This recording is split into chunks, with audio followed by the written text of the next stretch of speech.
Previous question जो मैंने discuss किया था बिल्कुल सेम है, बट थोड़ा सा डिफरेंस है इस क्वेश्चन में। वहाँ पर हमें 100 MVA बेस वैल्यू तो दी हुई थी, लेकिन बेस वोल्टेज जो थी वो थी 11 kV। एक्चुअली सारा अगर आप यहाँ पर देखेंगे जनरेटर, ट्रांसफार्मर, T1 T2 और मोटर का, तो 11 और 33 का रेशियो, 11/33 से स्टेप अप कर रहा है और T2 डाउन कर रहा है 33 को 11 kV में, और मोटर की तरफ भी 11 kV है। अगर हमारे पास बेस वोल्टेज 11 kV था तो आसान पड़ रहा था हमें, लेकिन अब हमारे पास बेस वोल्टेज 10 kV है और MVA बेस 100 MVA है। वोल्टेज एट जनरेटर, यानी ये जनरेटर साइड हमें गिवन है 100 MVA। तो सबसे पहले मैं बेस को लिख ले रही हूँ, 100 MVA हमारे पास गिवन है। और अगर मैं केवी की बात करूँ तो 11 kV की जगह यहाँ पर 10 kV बेस वोल्टेज हमें गिवन है। बेस की मैं बात कर रही हूँ, ये केवी बेस है, ये MVA बेस है। MVA बेस और केवी बेस की अगर मैं बात करूँ तो 100 MVA 10 kV है। अगर मैं T1 की बात करूँ तो T1 क्या कर रहा है, 11/33 से स्टेप अप कर रहा है, यानी 1/3 का रेशियो है। तो 10 kV जो है वो HV साइड में T1 का कितना हो जाएगा, बेस। केवी बेस अगर मैं इस साइड की बात करूँ तो 10 भी 3 से स्टेप अप होगा 3 के रेशियो से, तो ये हो जाएगा 30 kV। और T2 की अगर मैं बात करूँ तो ये 33 को 11 kV में कन्वर्ट कर रहा है, यानी 30 को ये 10 kV में कन्वर्ट करेगा। और बेस वोल्टेज मोटर की क्या गिवन है, यहाँ पर बेस वोल्टेज हमारी 10 आई, और बट इसकी एक्चुअल जो है वो गिवन है 11 kV। अब हम मूव करते हैं फॉर्मूले पे। सबसे पहले मैं फॉर्मूला लिख दे रही हूँ इस बार आपको।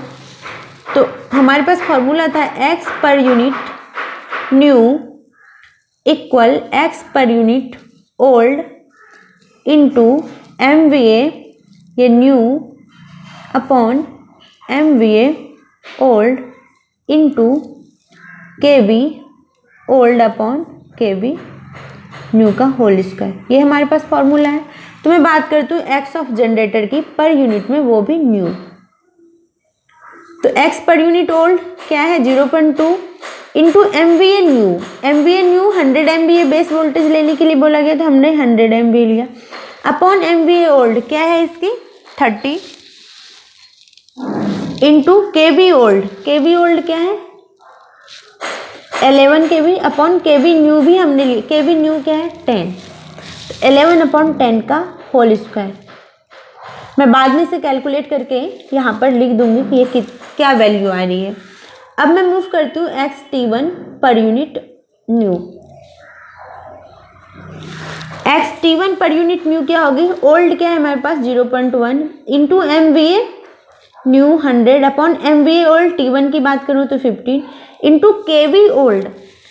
अगर पर यूनिट की बात करें तो ये LV और HV साइड सेम ही रहेगी। अगर मैं LV की बात करती हूँ, सपोज मैं LV साइड कैलकुलेट करना चाह रही हूँ, KV ओल्ड क्या है 11 upon KV new, LV side KV new क्या है LV साइड 10, तो 11 अपॉन 10 का होल स्क्वायर।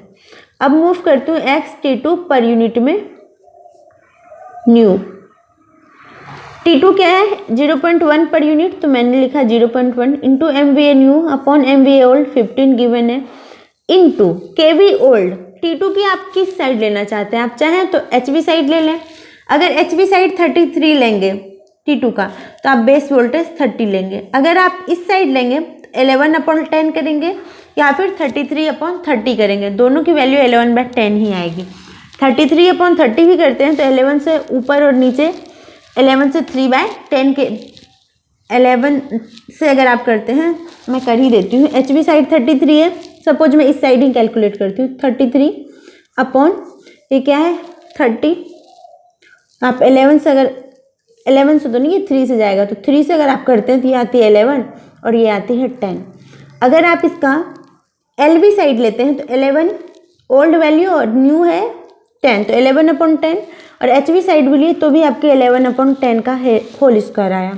आप इसे कैलकुलेट कर लें। अब मैं मूव करती हूँ मोटर में। एक्स ऑफ मोटर क्या आएगा हमारे पास new per unit new value हमें चाहिए, x of motor per unit में चाहिए न्यू क्या आएगी। तो सबसे पहले ओल्ड तो हम देख लें क्या है 0.2 है, और ओल्ड KV 11 है, तो 0.2 into MVA new 100 upon MVA old क्या है 25 है, अपॉन में 25 इंटू KV ओल्ड। मोटर की तरफ KV ओल्ड क्या है 11 kV और kV न्यू क्या है मोटर की तरफ 10, तो 11/10 का होल स्क्वायर। इसकी वैल्यू भी आप कैलकुलेट कर लें, मैं कैलकुलेट करूँगी अभी। नेक्स्ट मैं आती हूँ ट्रांसमिशन लाइन में 20.5 ओम पर फेज, ये ओम में गिवन है ना कि पर यूनिट में, तो इसका फॉर्मूला चेंज हो जाएगा। एक्स ऑफ ट्रांसमिशन लाइन अगर आप फाइंड आउट करते हैं यहाँ से पर यूनिट में, तो ये ओम वैल्यू 20.5 करेंगे इनटू MVA अपॉन KV आप क्या लेंगे ट्रांसमिशन लाइन की। ट्रांसमिशन लाइन की KV देखिए यहाँ पर क्या है 30 है, जबकि पिछले क्वेश्चन में 33 थी।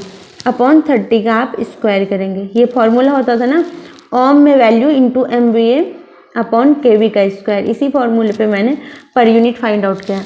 अब आप इसे कैलकुलेट करें, मैं आपके लिए एक बार कैलकुलेट भी कर लेती हूँ, और मैं यहाँ पर भी गेट का ही कैल से यूज करूँगी, क्योंकि जो हमारे पास साइंटिफिक कैलकुलेटर होता है वो अलाउड नहीं होता है गेट के एग्ज़ाम में, तो मैं आपके लिए ये कैलकुलेटर ही यूज करती हूँ यहाँ पर। तो हमारे पास इस केस में आप देखेंगे 0.2 इंटू 100/30 इंटू 11/10 का होल स्क्वायर। सबसे पहले मैं 11 डिवाइडेड बाई 10 करती हूँ, इसका स्क्वायर आ गया हमारे पास into 100 equal divided by 30 equal into कितनी थी 0.2। ये वैल्यू आ रही है 0.80 यानी 0.8 पर यूनिट। अगेन 11/10 यानी 1.1 का स्क्वायर कर लूँ into 100 divided by 30 into 100 divided by 30 divided by 15 थी, डिवाइडेड बाई मैंने 13 कर दिया है, कोई नहीं। मैं अगेन इसको कैलकुलेट करती हूँ 100 डिवाइडेड बाई 15 इंटू 0.1 इंटू 11/10 का स्क्वायर इंटू 1.1 का स्क्वायर इक्वल आगे 0.8। अगेन ये भी हमारी 0.8 पर यूनिट आई है। ऐसे भी आप अगर इस दोनों को देखेंगे तो यहाँ 30 है, यहाँ 15 है, तो यहाँ 0.2 है, ये 0.1 है, तो वैल्यू सेम ही आएगी। तो मैं इस केस में भी देख लेती हूँ, दोनों सेम है तो ये सेम ही आएगी वैल्यू कैलकुलेशन के बाद भी। इस केस में डिफरेंट आएगी क्योंकि ये 25 है, तो मैं इसे कैलकुलेट कर लेती हूँ 0.2 इंटू 100 डिवाइडेड बाई 25 में 4 से भी कर सकती थी, 25 हो गई इंटू 1.1 का स्क्वायर, ये वैल्यू आ गई 0.968 पर यूनिट है। अगेन मैं अगर इसकी बात करूँ तो ये है 100/30 का स्क्वायर यानी 100 डिवाइडेड बाय 900 इंटू 25 इंटू 20.5, ये वैल्यू आ रही है 2.27 पर यूनिट। आगे मेरे पास सारी वैल्यू। तो अब मैं रिएक्टेंस डायग्राम यहाँ से ड्रॉ करती हूँ। हमारे पास कुछ जनरेटर का EMF होगा, EG मैंने लिख दिया। अगेन इसका रिएक्टेंस वैल्यू कितनी आई इसकी J 0.8 per unit. Transformer T1 इसकी भी आई J 0.8 पर यूनिट। उसके बाद आती है ट्रांसमिशन लाइन जिसकी वैल्यू आपने कैलकुलेट किया J 2.27 पर यूनिट। फिर आएगी आपकी T2 ट्रांसफार्मर, ये रही T2 ट्रांसफार्मर J 0.8। और फिर यहाँ से आती है आपकी मोटर की रिएक्टेंस, तो मोटर आया J 0.968, ये इसकी वैल्यू आई है। अब आप इसे यहाँ से मिला देंगे, ये हमारी रिएक्टेंस डायग्राम ड्रॉ हो गई। तो मैंने 3 डायग्राम बनाया है रिएक्टेंस का, 3 क्वेश्चन मैंने डिस्कस किया पर यूनिट वैल्यू पे। तो हमने 3 डिफरेंट क्वेश्चन 3 टाइप्स मैंने यहाँ पर डिस्कस किया हुआ है। 3 टाइप्स में क्या डिफरेंस था, जब मैंने सबसे फर्स्ट क्वेश्चन डिस्कस किया आपके साथ तो उसमें हमारे पास गिवन थी एक्स की ओम में वैल्यू और मैंने पर यूनिट में फाइंड आउट किया। दूसरी क्वेश्चन जो मैंने ली यहाँ पर वो क्वेश्चन थी हमारी MVA और पर यूनिट में तो गिवन थी, लेकिन बेस जो थी हमारे पास जनरेटर की वही थी जिस बेस वोल्टेज पे हमारा जनरेटर था, यानी 11 और 33 आपको पूरे क्वेश्चन में दिख रहा है। तो बेस वैल्यू KV की 11 kV दी हुई थी, तब हमने फाइंड आउट किया था। और इस केस में हमारे पास KV बेस जो है वो 10 kV गिवन है। इसी 3 तरह का क्वेश्चन आपको देखने को मिलेगा जब भी आप पर यूनिट में रिएक्टेंस डायग्राम ड्रॉ करेंगे। तो इसके अलावा और कोई चौथा क्वेश्चन नहीं होता है। अगर होता है तो आप हमें कमेंट बॉक्स में लिखें, मैं भी सीखूंगी। आई होप कि आपको समझ में आ गया है। अगर आपके पास कोई क्वेरी होती है तो आप कमेंट बॉक्स में पूछें। Thank you very much.